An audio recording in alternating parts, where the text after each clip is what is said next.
ආයුබෝවන්. ඉතින් අද අපි කතා කරන්න යන්නේ ඉතිහාසයේ තියෙන වලව් ගැන පොඩි දැනුම් බිඳුවක් ගන්න තමයි අපි අද සූදානම් වෙන්නේ. කලින් වීඩියෝ එකක් කරලා ඇති. එකත් පින් කරලා තියෙනවා. ආවට පුළුවන් එක ගිහිල්ලා බලන්න. ඒක තමයි ෆස්ට් වීඩියෝ එක. මීට කලින් channel එකේ එක වීඩියෝස් ගිහිල්ලා ඇති. ආවට පුළුවන් ඒවත් බලන්න. එක එක්ස්පෙරිමන්ට් කරලා ඇති. ආර්ට් වර්ක්ස් වගේ දේවල්. ඉතින් ඔයාලට මේක වෙනසක් වෙයි. ඉතින් අපි අද කතා කරන්නේ දෙවනි කොටස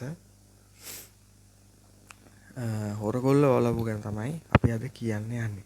ඉතින් හොරගොල්ල වලව්ව කියලා කියන්නේ ශ්‍රී ලංකාවේ බස්නාහිර පළාතේ අත්තනගල්ලේ පිහිටා තියෙන විශාල බංගලාවක්.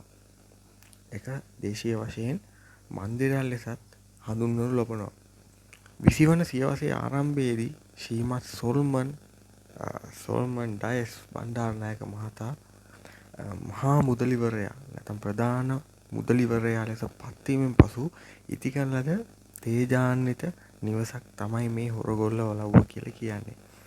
මේකේ නම ඔහුගේ ගම්බද ආසනය වන හොරගොල්ලෙන් ලැබුණු අතර ඒක පිහිටා තිබුණේ එහි ප්‍රධානියාගේ නිවස සඳහා වන සම්ප්‍රදායික නාමය වන වලව්ව යන වචනයෙන්.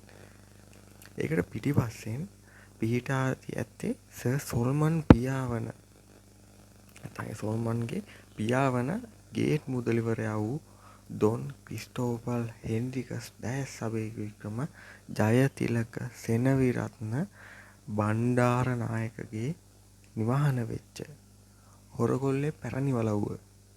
පොඩ්ඩක් නම දිගයි. ඉස්සර කට්ටිය කියනවා තමයි පොඩ්ඩක් නම දිගට තමයි තියෙන්නේ. ඉතින් ඒක මුලින්ම ඉදිකරන්න තියෙන්නේ කොළඹ නුවර මාර්ගය ඉදිකිරීමට බ්‍රිතාන්‍යයන්ට උදව් කළ සර් සොලමන්ගේ සීයා වූ නැගෙනහිර සියන් කෝරළේ මුදලිවරයා වූ ඩොන් සොලමන් ඩයස් බණ්ඩාරනායක විසින්.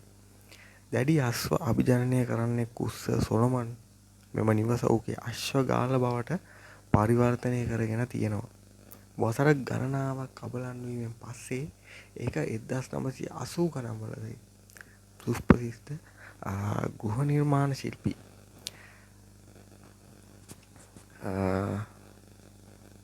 ඉතින් මේක ගොඩක් මේක වලව්වක් වෙන්න කලින් මේක අශ්වගාලක් තමයි වෙලා තියෙන්නේ.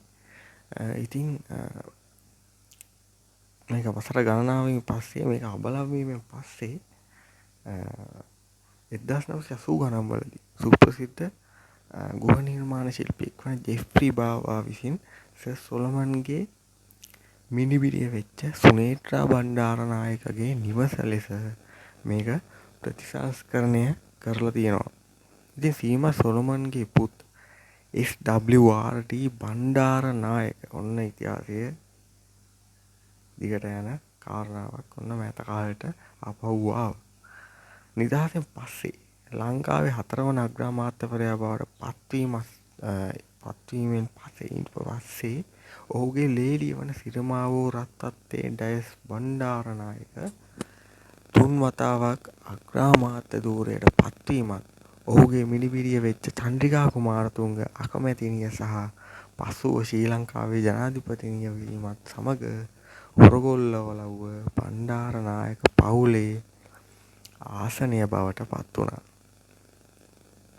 ඉතින් මේක පවුලෙන් පවුලට තමයි ඇවිල්ලා තියෙන්නේ. ඉතින් මේ වලව්වට නැගෙනහිරින් හොරගොල්ල වලව්වේ උද්‍යානයේ පිහිටා ඇති හොරගොල්ල බණ්ඩාරනායක සමාධිය SWRT බණ්ඩාරනායක සහ සිරිමාවෝ බණ්ඩාරනායකගේ සොහොන්ගේ වන අතර කොළඹ මහනුවර මාර්ගය හරහා කෙටි කන්දම් මුදුනේ සර් සොලමන්ගේ සොහොන්ගේ ඇත. සිරිමාවෝ බණ්ඩාරනායකගේ අභාවයෙන් පස්සේ මේක නිවසේ ඇගේ පුත් අනුර බණ්ඩාරනායක විසින් උරුම කරගන්නා ලදී.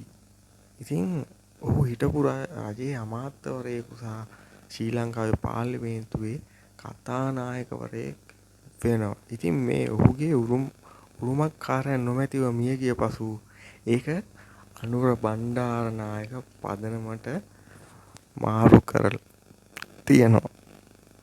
ඉතින් ඔන්න සවිස්තරාත්මකව ඔයාලට අද මම කතා කරා හොරගොල්ල වලව්ව පිළිබඳව. ඉතින් ඔයාලට ගොඩක් දන්නේ නැති ගොඩක් දේවල් දැනගන්න ලැබෙන්නේ නැති කියලා හිතනවා. ඉතින් මේ වගේ වීඩියෝ බලන්න නම් channel එක subscribe කරලා තියාගන්න. ඔයාලට පුළුවන් ඉස්සරහට මේ වගේ ගොඩාක් කුතුහලය දනවන තොරතුරු දැනගන්න, දැනුම සොයා යන්න. ඉතින් channel එක subscribe කරලා තියාගන්න. එහෙනම් අදට ගිහින් එන්න. හැමෝටම සුබ දවසක්.